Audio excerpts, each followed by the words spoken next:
Okay. All right, we're back again for the last little final part of our general gardening one. We're going to talk about container gardening.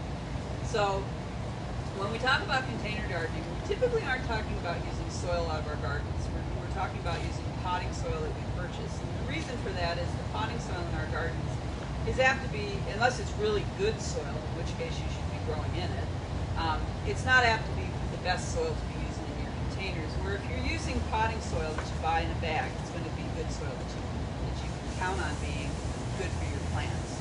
So this is one of the potting mixes that Plantland sells. There's a wide variety of them available.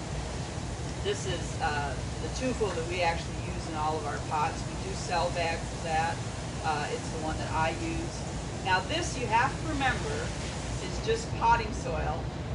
It doesn't have anything in it particularly for nutrients. Remember that Plantland is spraying hoses full of fertilizer on our plants, and so they're getting lots of nutrients. So when you're using this kind of potting soil, you need to mix it with something. What I mix it with myself is our local Glacier Gold compost. You can use your own compost that you produce yourself, and sometimes I use that, although I save my good compost for my flower beds. You just want to mix something like compost with this soil to put into containers. Typically what I do is I save and reuse my soil over years. There's probably soil that's 10 or more years old in the bins that I use. I store it in bins over the winter. I empty my pots and containers out and store it. I dump that soil out onto a tarp or into my garden cart, and I mix the bags of compost, or I mix my own compost at about a 50-50 proportion in with this potting soil mix to grow my vegetables in containers. When I'm doing it in my raised beds, my beds are 4 feet by 4 feet. I typically put a bag of compost on each of those beds and then till it in with a small tiller or till it in by hand for some of the smaller beds. So we're talking about potting soil. The next thing people always want to know is what size containers. Well, this is about the size container. Mine are slightly bigger, but not much. Size container that I grow my tomato plants in. I'm growing one tomato plant in this size pot, and I am putting soil all the way to the bottom. This isn't like growing annuals, flowers, where we quite often tell you that you can put spacers, that you can put styrofoam, or you can put aluminum cans or something and not put soil all the way to the bottom. That tomato plant and most of the other vegetable plants, it needs soil all the way to the bottom. So no matter how big the container you're using, it has to be completely filled with the soil for the vegetable to use. This size pot, like I said, is good for one tomato plant. So this would be a tomato.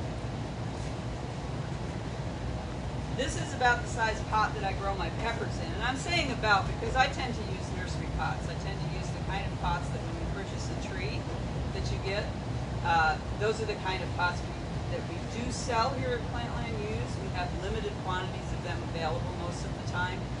These kinds of pots are the ones that we sell as ones that people might put flowers in. They work perfectly fine for vegetables, and they're going to last you for years if you take care of them. So this is about the size I put peppers in. The only thing that's a little different is because peppers are kind of top heavy, and tomatillos too. I grow a lot of tomatillos in this size pot.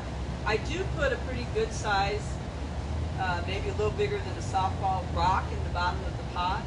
I'm not doing that to create any kind of drainage or airspace or anything like that. I'm doing it to put weight in the bottom of the pot because those plants are going to be so top heavy that they're very apt to tip over if they don't have a little extra weight in the bottom. I do that with peppers, tomatillas, and eggplants, 3 plants that I grow in this size pot. And I get a very good yield from plants in this size pot. Again, except for that rock, they're going to have soil and hold the soil content. The other thing you could grow in big pots like this, you could, for example, grow a couple of pepper plants in a pot like this, big size pot. You could grow a couple of eggplants, a couple of tomatillas in a big pot like this. But when we're talking about a tomato, we want really to have this much, because tomatoes have so much root mass and they require so much water that they really need this much soil. And you're going to fill it with soil probably to about 2 inches from the top. The reason that you're going to do that is then you can do what you think of as flood irrigation. So I go out in the mornings and I fill that space up with water completely in each pot. I go out again in the evenings during the hot part of the summer, and again fill that space up with water. That means that I know that my plants are getting that amount of water that they need.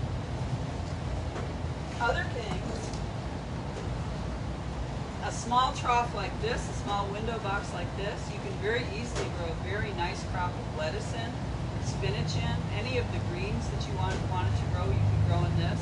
Some of the more shallow rooted kind of root things like radishes or green onions, you could very easily grow in a container like this. You'll see it's not that deep, but it still does need to be that full soil column. So you could have maybe put a small lettuce garden in something like this, add another one to put a few radishes and green onions in, and you've got some nice fixings for a salad. A bigger box, and we sell a wide range of these kinds of boxes. These are just plain window boxes. We also sell what are called earth boxes that actually have a water reservoir in the bottom where you're actually watering through a standpipe at this end and the roots are going down and accessing water in the bottom. Those are kind of fancy boxes that if you have a deck or a patio that you don't want to have a lot of the mess that gardening can make, those earth boxes keep it a little tidier. These kind of boxes would work just fine. For some deeper rooted vegetables, you could grow a few beets, a few carrots in something like this. You could grow something like cucumbers in this. You could probably only be able to do maybe 2 cucumber plants. Cucumbers are a good example of a plant that's very shallow rooted.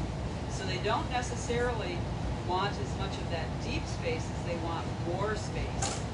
A half barrel, a half oak barrel works really good for cucumbers if you're trying to do it in containers. It's also probably one of the best ones to just build a small 4x4 raised bed, because your raised bed only has to be about 10 inches deep for those cucumbers. And in that 4 foot by 4 foot, I typically put 5 cucumber plants, and we end up with a nice crop of cucumbers for fresh eating, and then a second nice crop for pickling. So these kinds of containers you could use for something like cucumbers, but you're not going to get a huge crop. You're going to get enough to eat, but you're not going to get a big, huge crop.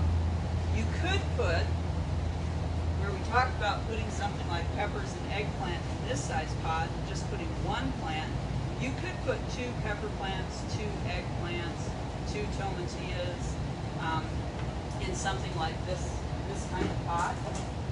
You could also grow something like peas very easily in this size container. You could grow something like beans very easily in this size container. As far as something like potatoes, you're going to be growing in a deeper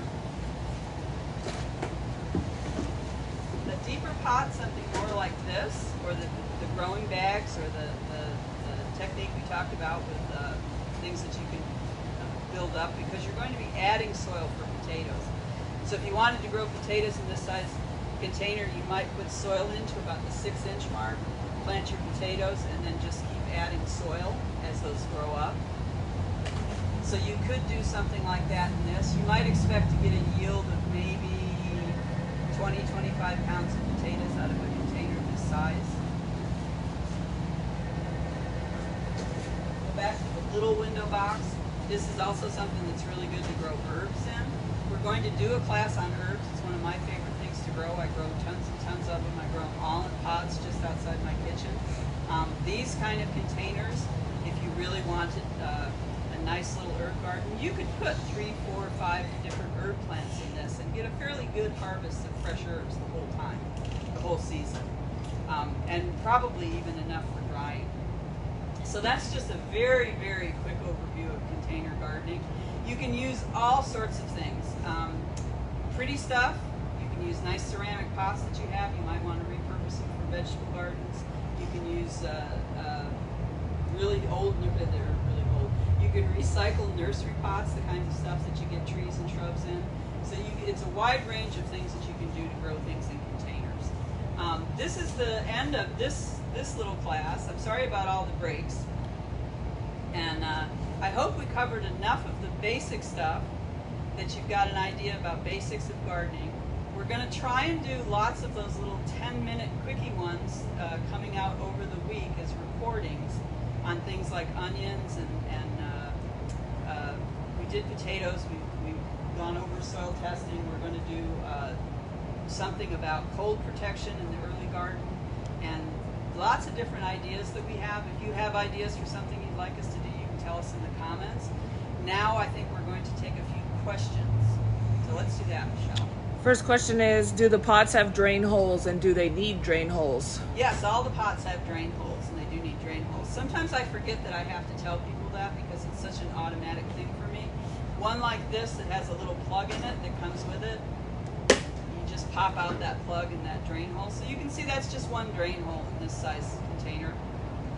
They do all need to have drainage. That's a good question. I apologize. Sometimes when you've been doing this a long time, you forget. And then can you tell them the size of the two pots roughly so they have an idea what size those are? This is a 14-inch, right? 12-inch. 12-inch terracotta plastic. And this is a 20-inch. Okay. And we sell up to a 24-inch, right? So this is a 20-inch, this is a 12-inch. There's 14-inch and 16-inch in between.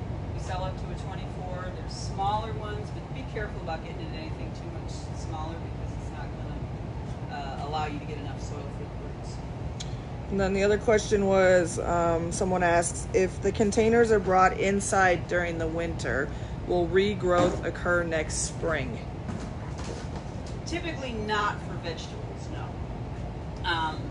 When you're talking inside, if you were talking about bringing them actually into the house, treating them like hothouse plants, there are some vegetables that would do fine. There are some vegetables that wouldn't, and it's going to be too much to try and list that. But if you're just talking about storing these containers in the garage over the winter and then expecting them to come out with something else to come up, your plants aren't going to live through our cold. And most of these vegetables are annuals, so they have a lifespan, a short lifespan. Okay, and then it's Michelle from behind the camera, and someone is asking if they can make purchases from us right now. So to answer that question is, we are currently closed today and Sunday, but starting on Monday through going forward on Monday, we'll be open 10 to 4 Monday through Saturday. You can call in a purchase. You can go to askplantland@gmail and send in a purchase that you want to make curbside. Otherwise, you're more than welcome to stop in. And then one more question is, can you bring them in to keep producing during the winter? Can you bring them in to keep producing? No. If you have a greenhouse, you can. If you're willing to turn your house into a greenhouse, you can. But you need to remember that you're talking about much higher heat and much higher humidity than any of us are going to be able to accomplish in our houses and still live in them. So generally speaking, we're going to say no to that question. That's it. And that's it for questions. Thanks for joining us. We're going to try and do more of these. I appreciate everybody's patience. I know sometimes there's noise and things like that, but we're doing the best we can, like all of us are. And if you have suggestions for something you'd like us to cover a topic of, please let us know in the comments. Thanks for joining us. This is Paula again. Happy gardening.